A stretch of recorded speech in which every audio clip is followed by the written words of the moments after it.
Hello students, कैसे हैं आप सब। आशा करती हूँ आप अच्छे होंगे और अच्छे से अपनी पढ़ाई कर रहे होंगे।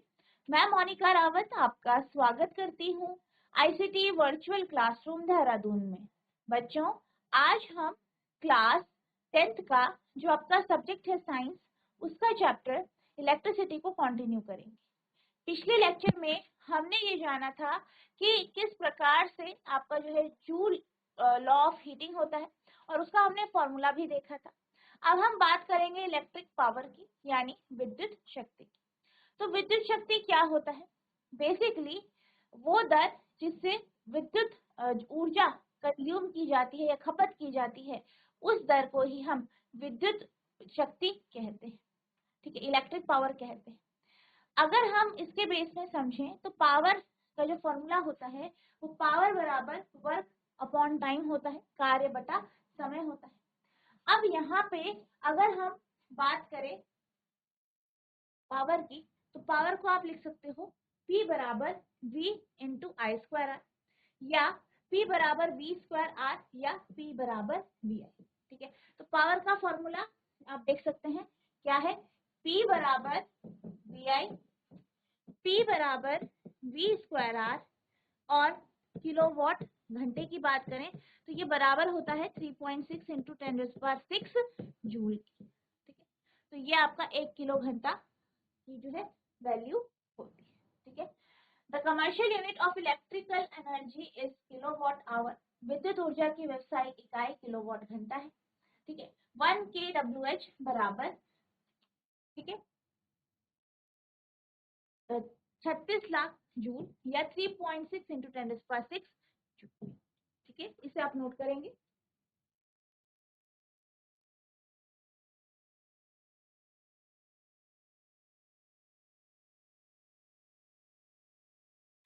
अब हम बात करते हैं कि किस प्रकार से घरों में जो विद्युत ऊर्जा की खपत होती है उसे हम कैलकुलेट कर सकते हैं।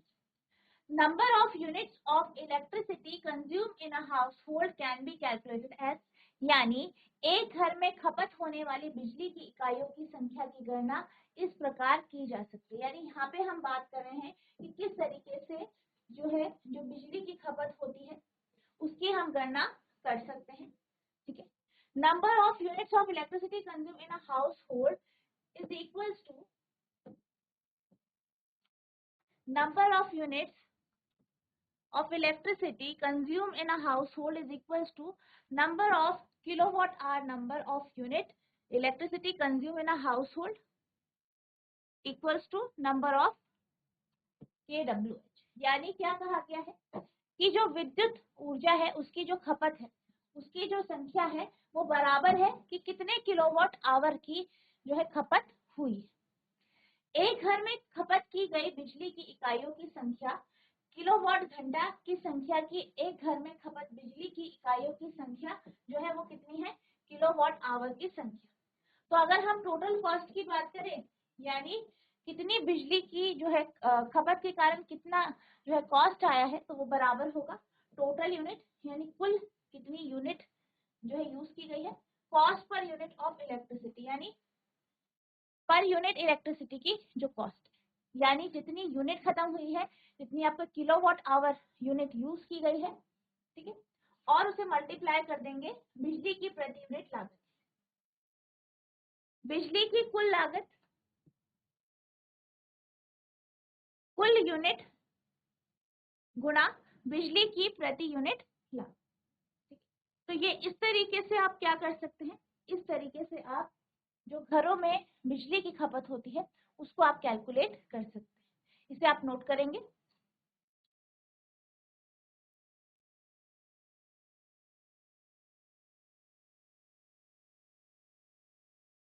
अब हम चलते हैं क्वेश्चंस की ओर। तो आपका पहला प्रश्न है, an electric bulb is connected to 220 volt generator, the current is 0.50 ampere, what is the power of the bulb.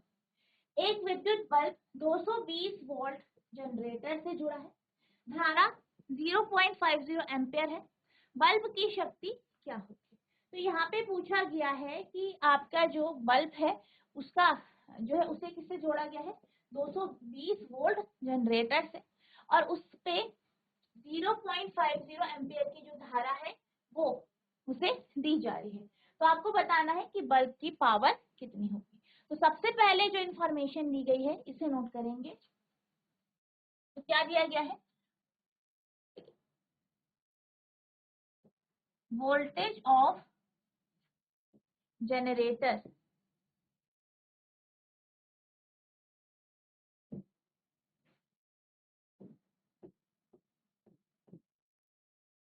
Generator का वोल्टेज यानी V कितना है, 220 वोल्ट। और क्या दिया गया है, बल्ब से प्रवाहित धारा, करंट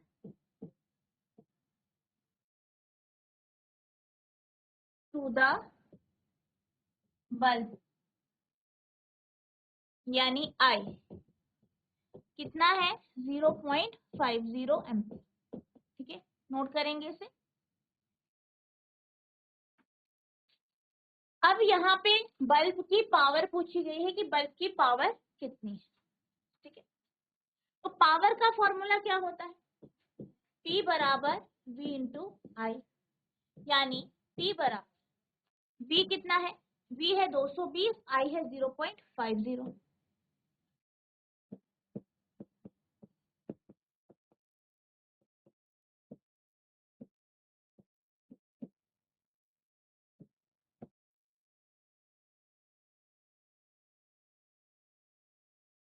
ठीक है, तो ये आपके आ गया 110 वॉट। तो पावर हो गई 110 वॉट। तो आप लिखेंगे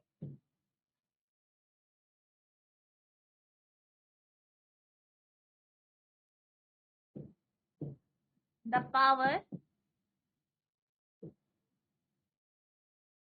of the bulb is 110 what. Bulb की शक्ति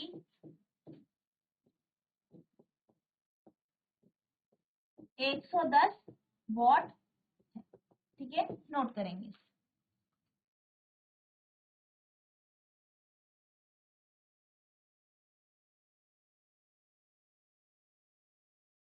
अब हम चलते हैं अगले प्रश्न की ओर। तो आपका अगला प्रश्न है, an electric motor takes 5 ampere from 220 volt line, यानी एक विद्युत मोटर है वो 220 वोल्ट लाइन से 5 एम्पियर की धारा लेती है। ठीक है, determine the power of the motor and the energy consumed in 2 hour. आपको बताना है कि जो मोटर है, मोटर के द्वारा कितनी पावर यूज की जा रही है, कितनी शक्ति यूज की जा रही है और कितनी वो एनर्जी कंज्यूम करेगी। ठीक है, और कितने टाइम में, 2 घंटे में। एक विद्युत मोटर 220 वोल्ट लाइन से 5 एम्पियर लेता है, इसकी शक्ति निर्धारित करें।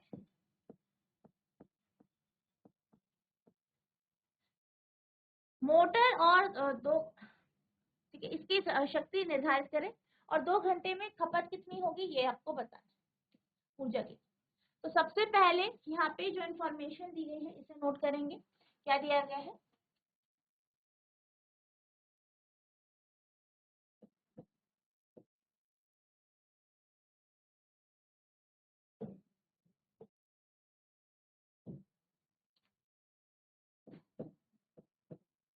लाइन की वोल्टेज, वोल्टेज ऑफ लाइन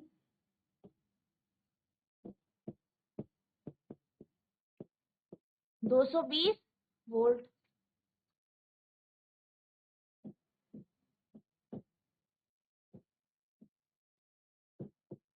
विद्युत मोटर से प्रवाहित होने वाली धारा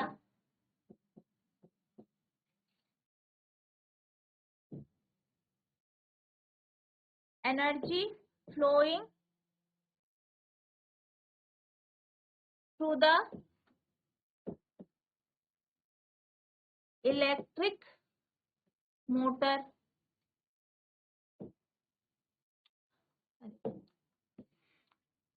current flowing through the electric motor current यानी आई, करंट यानी आई कितना है 5 एम्पियर। तो हमें क्या निकालनी है पहले पावर, P बराबर V इंटू आई। P बराबर V कितना है, V है 220, आई है 5।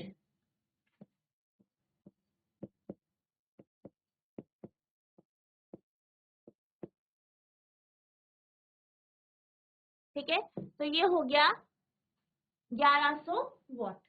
पावर आ गई आपकी 1100 वॉट। ठीक है, इसे आप नोट कर लीजिए।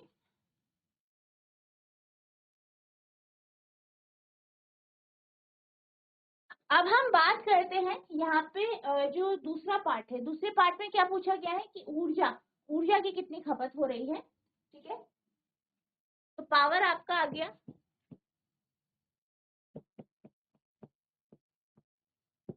1100 वॉट। ठीक है, ऊर्जा की बात की जाए तो समय दिया गया है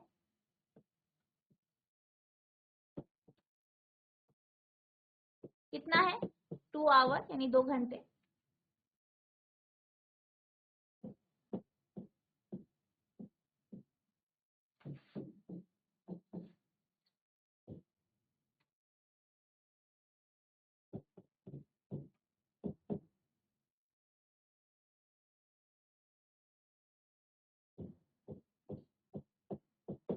तो टाइम कितना हो गया 7200 सेकेंड।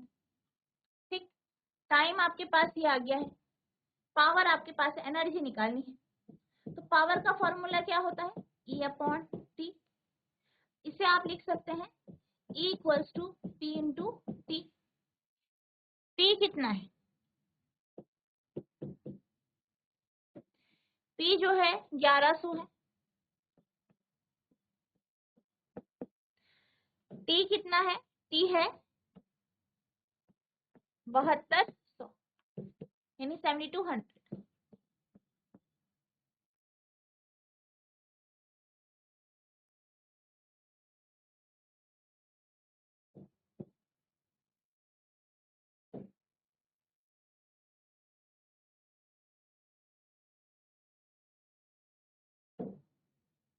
तो ये आपका यहाँ पे आ गया है E की वैल्यू।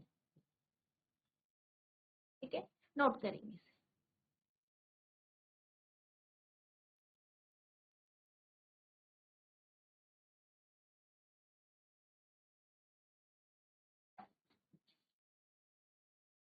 तो आप लिखेंगे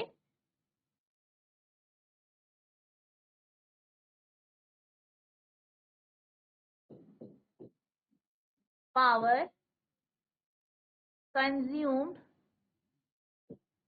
बाय द मोटर कितनी है 1100 वॉट। और दूसरा आपसे पूछा गया था एनर्जी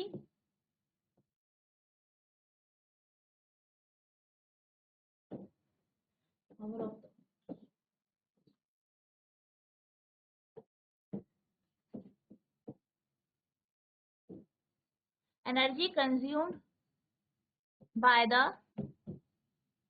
मोटर इज 792। ठीक है, ये हो जाए यानी 79,20,000 जूल। अब लिखेंगे मोटर की शक्ति 1100 वॉट है तथा मोटर के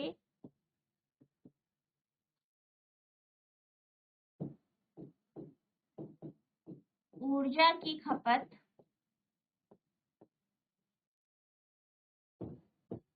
79,20,000 जूल। ठीक है, नोट करें।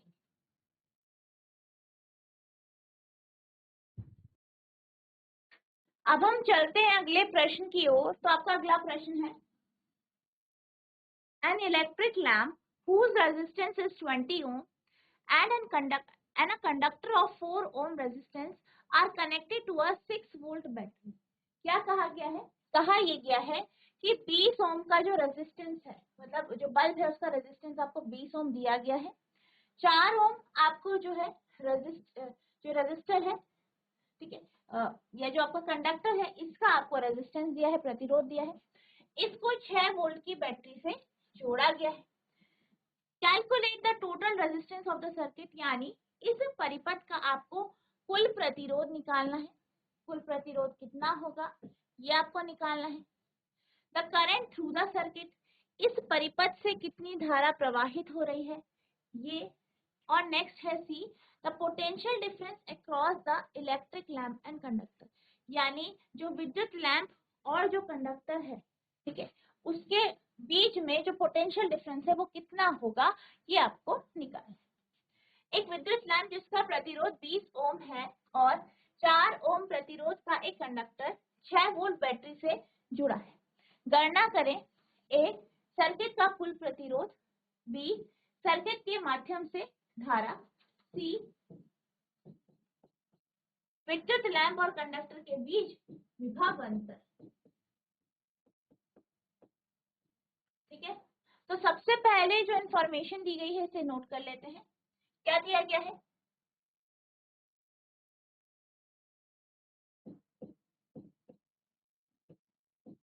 विद्युत लैंप का प्रतिरोध, रेजिस्टेंस ऑफ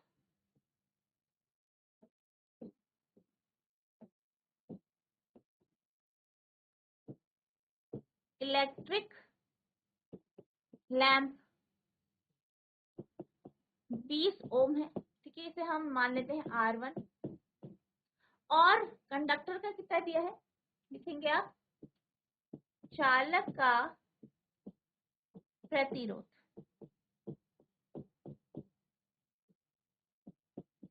R2 कितना दिया है, 4 ओम। सबसे पहले कुल प्रतिरोध निकालना है। दोनों सीरीज में जुड़े हैं, आप जानते हैं सीरीज का फॉर्मूला क्या होता है। तो पहले पार्ट के लिए R बराबर R1 प्लस R2 होगा, यानी R बराबर 20 प्लस 4, यानी R की वैल्यू हो जाएगी 24 ओम। ठीक है, तो हम यहाँ पे से निष्कर्ष निकाल सकते हैं कि जो आपका परिपथ है, परिपथ का कुल प्रतिरोध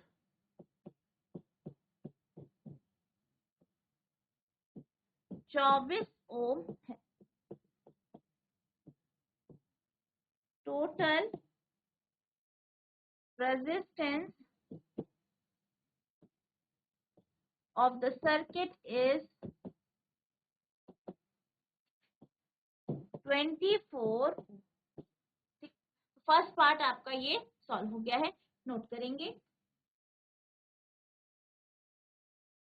बी पार्ट की बात करते हैं। बी पार्ट क्या है, सर्किट के माध्यम से धारा, यानी यहाँ से कितनी धारा प्रवाहित हो रही है। आपको इस धारा में जो वोल्टेज है वो आपको दिया गया है। वोल्टेज कितना है, यानी V 6 वोल्ट। ठीक, अब यहाँ पे हम ओम का नियम लगाएंगे। V बराबर I R, धारा निकालनी तो I बराबर V अपॉन R। V है 6, R है 24। ठीक है,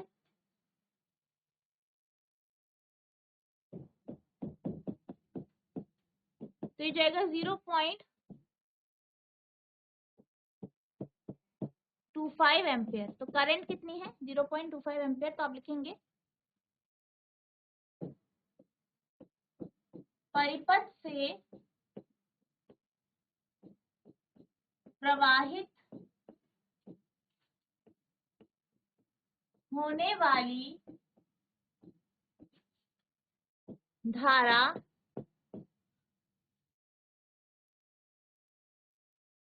0.25 एम्पियर है।